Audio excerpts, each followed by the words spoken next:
righty. Let's look in the book of Revelation again. We're in Revelation chapter 17.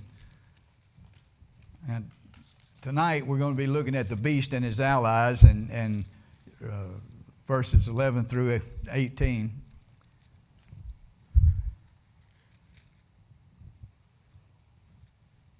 The first part of this particular chapter we see where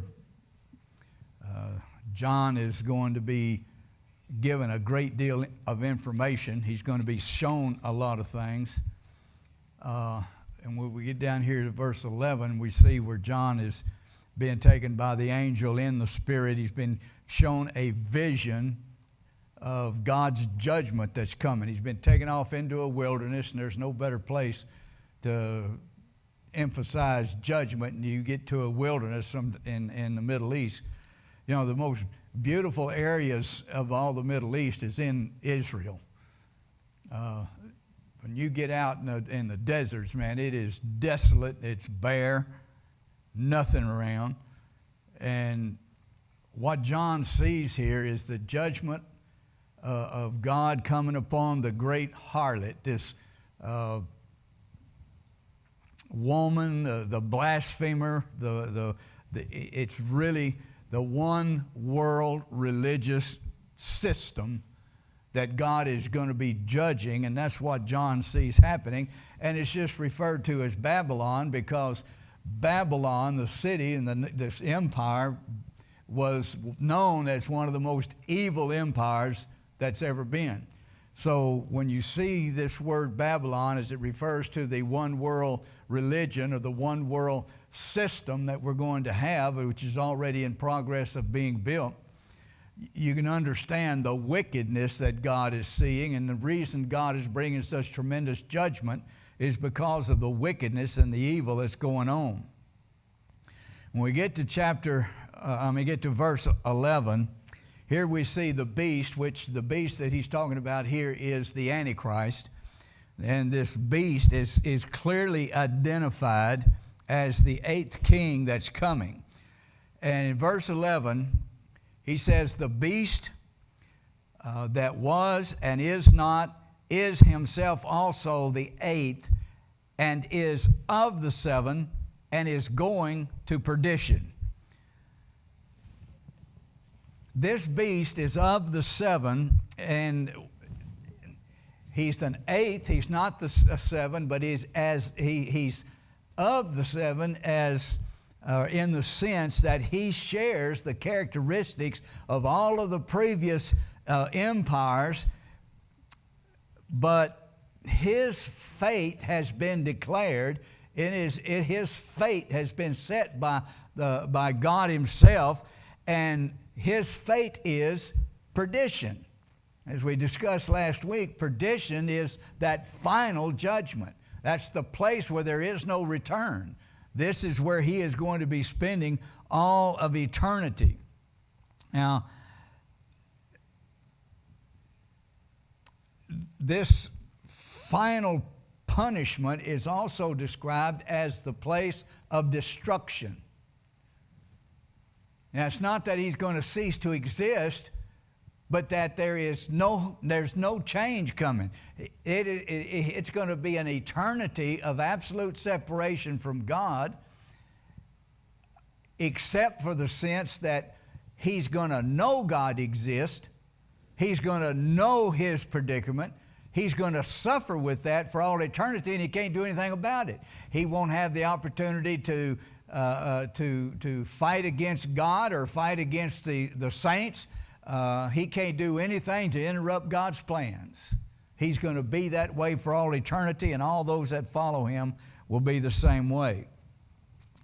Now, in verses 12 through 15, then John continues. He says, the 10 horns which you saw are the 10 kings who have received no kingdom as yet, but they receive authority for 1 hour as kings with the beast. These are of one mind, and they will give their power and authority to the beast. These will make war with the Lamb, and the Lamb will overcome them. For he is the Lord of lords and King of kings, and those who are with him are called, chosen, and faithful. And then he said to me, the waters which you saw where the harlot sits are peoples, multitudes, nations, and tongues. Now there's 10 kingdoms who have received no kingdom as yet from where John is sitting, where John is seeing what's going on. And it probably is alluding to the 10-nation confederation that's going to come together, and it's kind of a reference to what we see over in Daniel in chapter 2, where it speaks of 10 toes. There's 10 kingdoms coming together. But there are some theologians, some scholars that see these 10 as being nothing but a symbolic number, that it might be representing something else.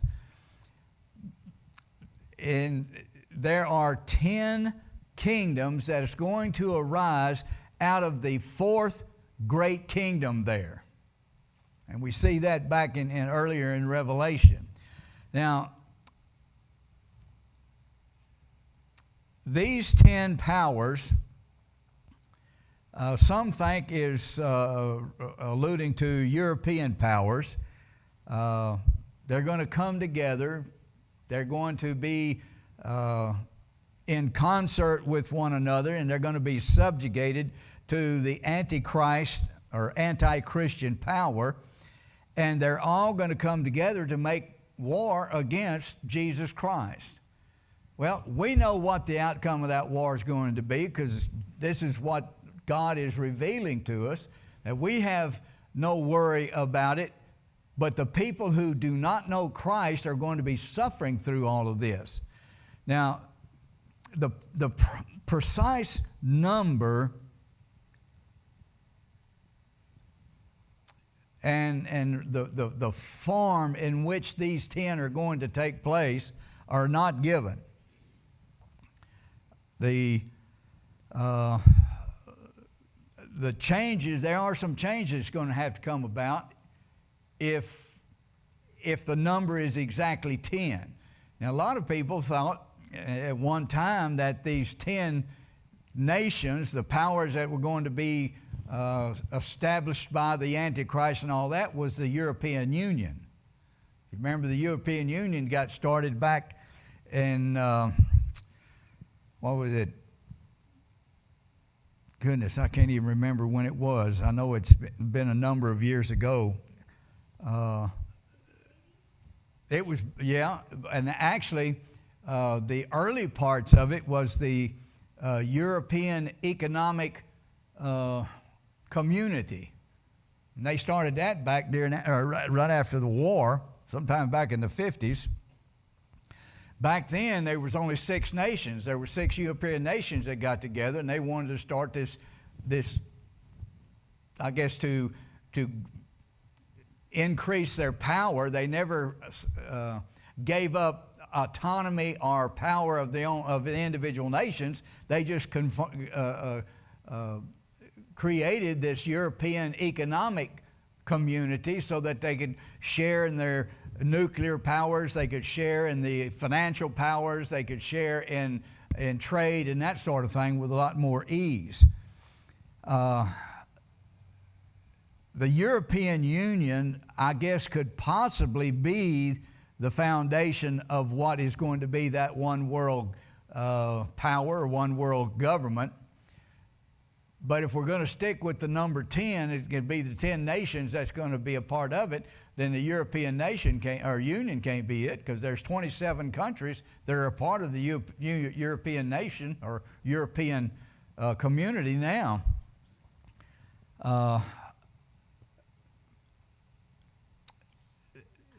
Those that met back in, I think it was 1957 when they wanted to form the European Economic Community, they met together actually in Rome. And they actually, the treaty that they signed was called the Treaty of Rome. They actually believe that they are the the heir to the ancient Roman Empire, is what they think. Even now, the European Union that came out of the European Economic Community, they have their own flag, and they fly that flag at the same height as all the country flags. It carries as much weight as all the individual countries do. And they will somehow emerge as the ancient Roman Empire, but it won't be called the Roman Empire because we know that Rome is not an empire anymore. Rome is just another city. But all of these people are going to be of one mind, is what John says, and they're going to give all of their power and all of their financial resources to the authority of the beast, so that the beast then will have all power to fight the battles that he's going to fight. Now, whatever their exact identity is going to be, we're not absolutely sure, but the actions that they're going to take is very, very clear. Their whole point is to build this nation, build this one world system in order to battle against Christ. How much success have they had so far? None, and they're not going to have any then either. But that's their whole point. They join together, they join with the Antichrist to war against Jesus Christ. And this whole battle has been alluded to. It's already been mentioned back when we see the judgments of the sixth and the seventh bowls. Then the angel says to John, these waters that you saw, where the harlot sits, what does that mean, where the harlot sits? Now, who's the harlot? We talked about this last week. Well, it's called Babylon. It's called many things. This one world system is called the harlot, called Babylon, called it's called even a prostitute, which was what she was and what she is and going to be. But the harlot presides, what the angel says, over peoples and multitudes and nations and tongues, meaning that this system is going to have worldwide support. It's not going to be just in Europe. It's not going to be just in communist countries. It's going to be worldwide. There's going to be support for it. You think that's going to happen in the United States? Sure it is. There is already people in this country who wants to see that kind of a one world power, a one world government, a one world religious system. And that's what they're going to be working for. Now, when John tries to give us the interpretation of this harlot, this woman, his whole emphasis is really focusing upon her relationship to the beast. She is utterly connected to the beast and to his government, the one world government, but Babylon is the false religion. That's what the harlot is, the false religion. And I know it sounds unthinkable, but if you go back and look through history, you'll find that tyrants over and over again throughout all of history used the religious system to help get their own agenda accomplished. I mean, go back and think about the Crusades. Do you know, did you study much about the Crusades? You know much about the Crusades and what they were all about? The Christians, so-called Christians, the religious powers of the day, were retaliating against the Muslims because the Muslims had killed so many of them. slaughtered them. So they was going to do the same thing in return. And powers came about, and countries and different emperors, different leaders used those religious groups who called themselves Christians but weren't, to accomplish their own agenda to try to destroy the Muslims. And that kind of a battle has been going on for years, but we've had the same thing with the Pharaohs. Was there not a religious system throughout Egypt and throughout the Pharaohs? Who was the head of the religious system in those days? The Pharaohs. They were the gods. And if you didn't believe it, they'd kill you. So they didn't have many dissenters. But also the Roman Empire. They used so-called Christianity to gain prominence, to gain power, to gain wealth. The same thing happened with, it's been going on in Tibet. You know, and in the secular world, the Dalai Lama is worshiped. Why?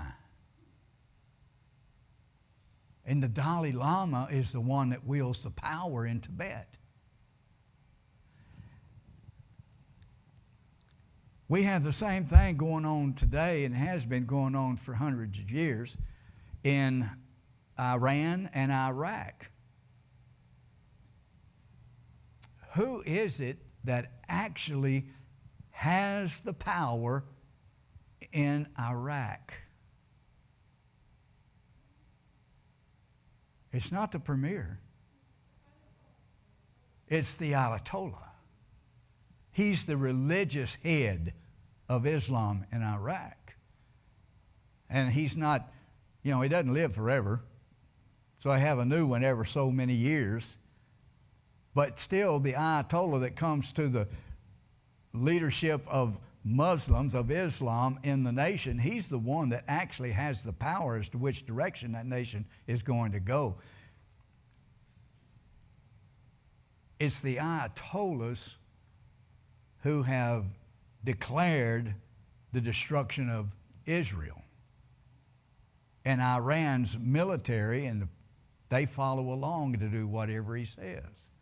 Iraq is the same way. Saudi Arabia is also the same way. So, politicians, leaders, tyrants, dictators, they all in some way or another will use the religion to gain power and to gain control over a lot of people. It's been happening, and it's happening now in parts of the world, and it's going to continue to happen, and it's going to get even worse, and it's going to happen in a big way when the harlot grows, attaches herself to the beast, Antichrist, and that religion grows across the world. But then there's judgment coming, and we see that in verse 16.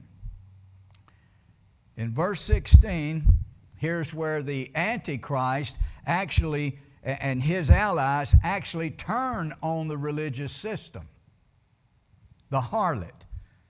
He says, "And the 10 horns which you saw on the beast, these will hate the harlot, make her desolate and naked, eat her flesh, and burn her with fire." Now, that's a lot of violence taking place there. A lot of violence taking place against that religious system that they've been using for so long to gain control and power. Now, understand, we're talking about a false religion, apostate religion,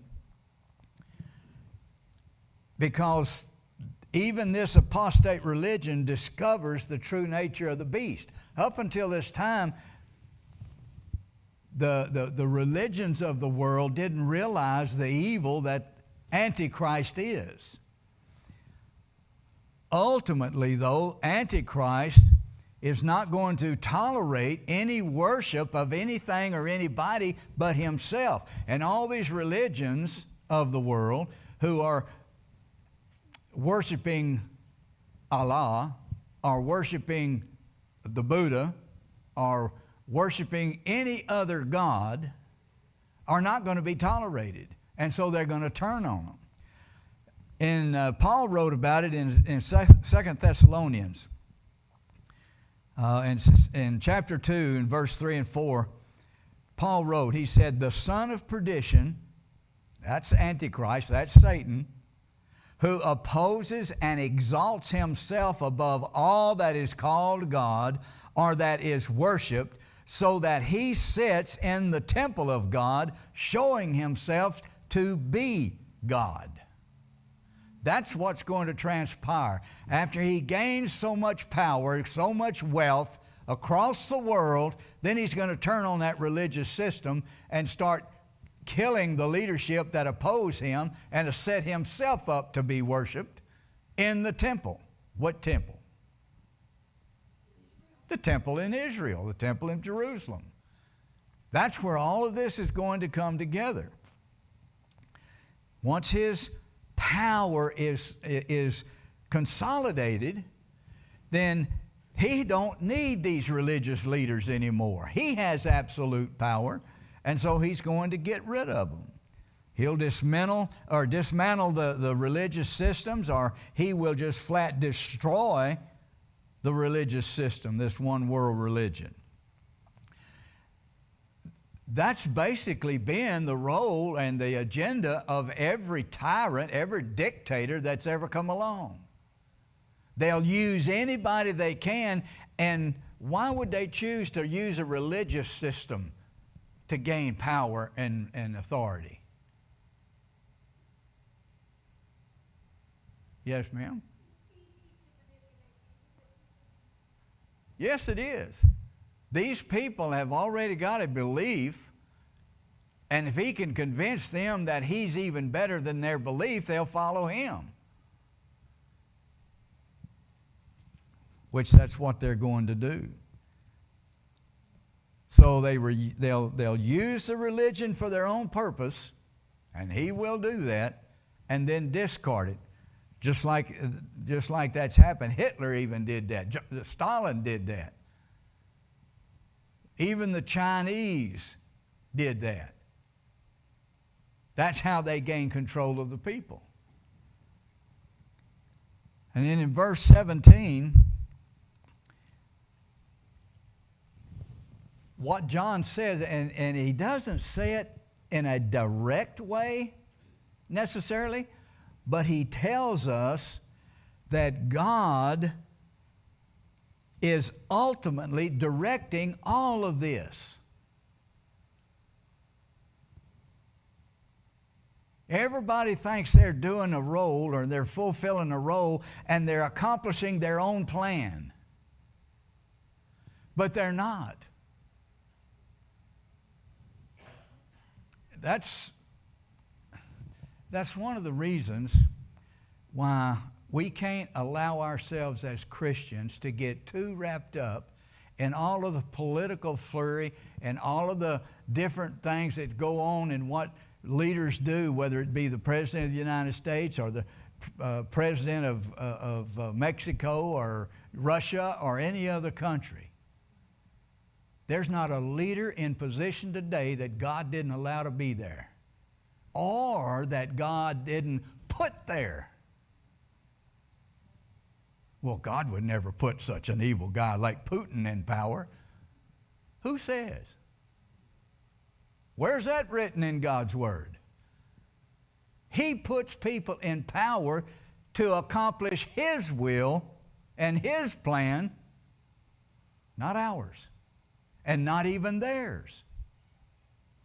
So don't put too much stock in all of the different leaders of the country or of the nations of the world, because God is still the one controlling it all. Look what John says in verse 17. For God has put it into their hearts to fulfill His purpose, to be of one mind and to give their kingdom to the beast until the words of God are fulfilled. Now, who's running the show? God is from beginning to end. God directed the judgment against the religious Babylon, the world religion. It is God who brought the judgment. It wasn't the Antichrist. He just used the Antichrist to do it. God will use wicked people to accomplish His will.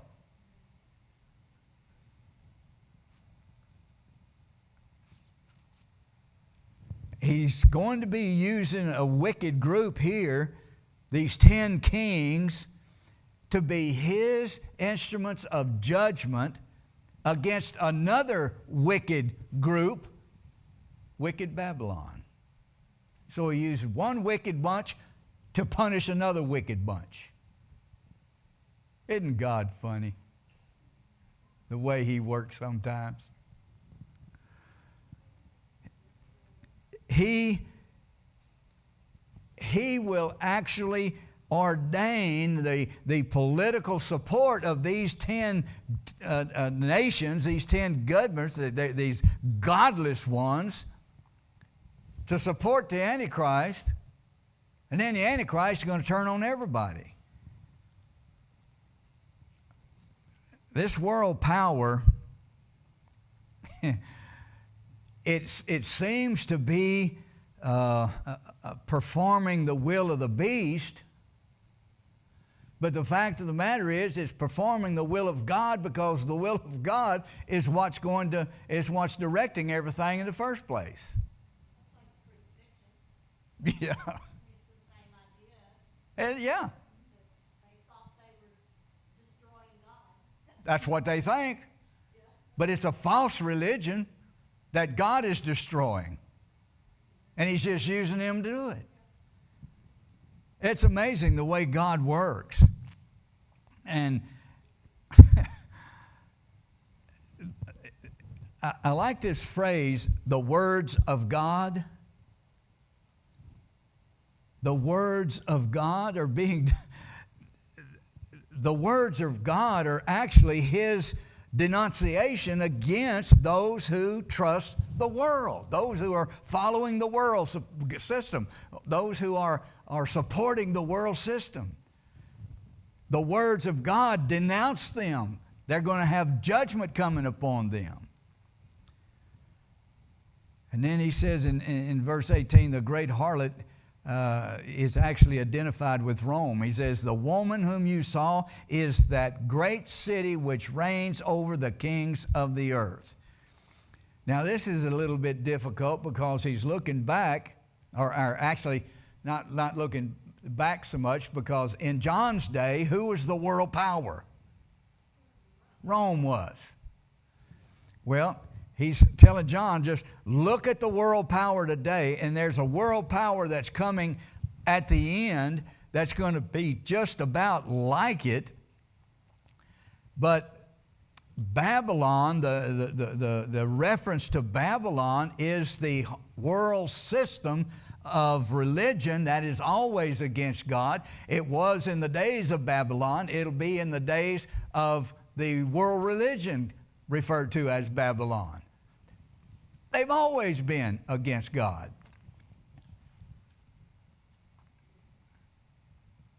And that great system has always ruled over the kingdoms of the world.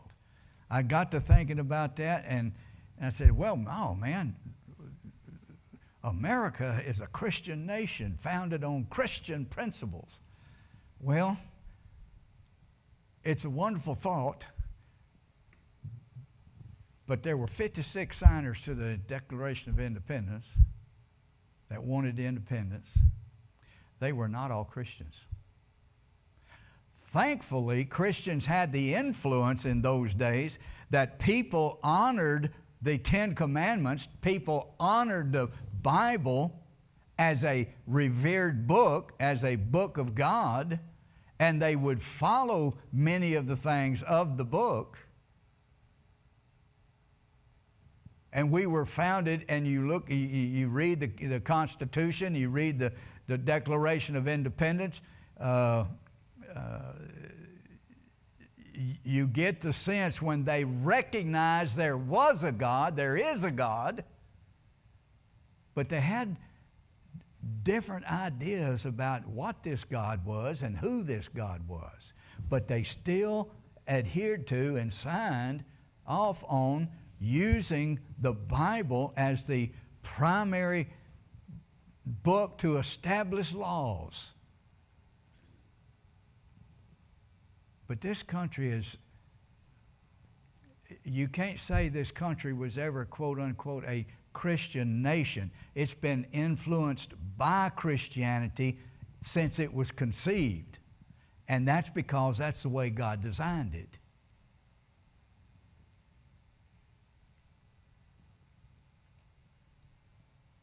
We've had 47 presidents. How many can you absolutely say without fail were true Christians? How many of our senators and congressmen and women have actually been true Christians? The mayors, the governors, the county commissioners or whatever, how many can we say have been true Christians?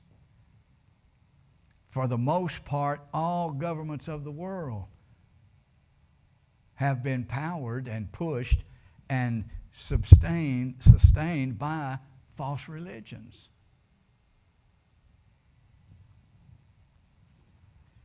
But Babylon has always been, that false religion has always been the one that reigns over the kings of the earth. And God's going to bring that to an end. The question that we've got to ask ourselves is, does this one world religion, does this false religion rule over me? Or am I one of the true Christians that belong to a different city, the city of God? That's what we've got to ask ourselves. Now here, this association of this harlot, this religious Babylon, doesn't mean, and the European Union and others, think they're the ancient or remains of the ancient Roman Empire. And that means that the Roman Catholic Church is identical or identified as the religious Babylon. But, and there's no doubt that the apostate Roman Catholics will definitely be a part of that world religion, because they already are. But as Joseph Seiss said, he said, it is the most direct in paganism, but it is in Mohammedanism, it's in papalism, it's in the degenerate Catholicism of the Eastern churches, and in all the heretical isms and mere goodishness which afflict our Protestant community as well. The church, he says, has been influenced by this one world religion, this false religion. In our day and time, idolatry is just as strong as it has always been. It's more dispersed. And it's not quite as evident as setting up a big carved totem pole and worshiping it or something like that. But idolatry is spread all over the world, even in America. It's just not quite as prevalent, noticeable, because the gods are not set up as big stones or trees or carved images. What city or what country do you think is most identified with the one world religious system today?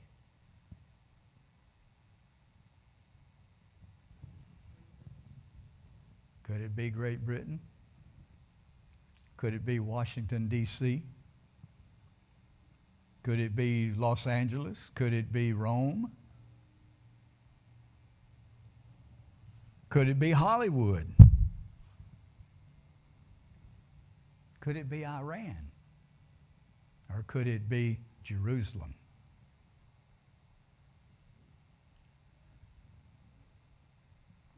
This one world religious system is growing today on every continent on this planet. You can see it more and more and more as people will not adhere to the truth and the commandments and the directions of the Word of God, but yet they will go to church. But their life looks nothing like Christ Monday through Saturday. Only on Sunday do they try to imitate Christ. And that's happening more and more, and you're going to see it more and more as time passes. So judgment's coming. Lord willing, we'll look at chapter 18 beginning next week. You got any questions about any of it? What God's got in store? Understand, He has not told us all the absolute details. But He has given us an idea of what the world's going to face. Praise God, if you know Christ, you won't face all this. What a merciful God we have. Yeah, we're out of time. If there's no word then, Van, would you lead us in a word of prayer as we go, please?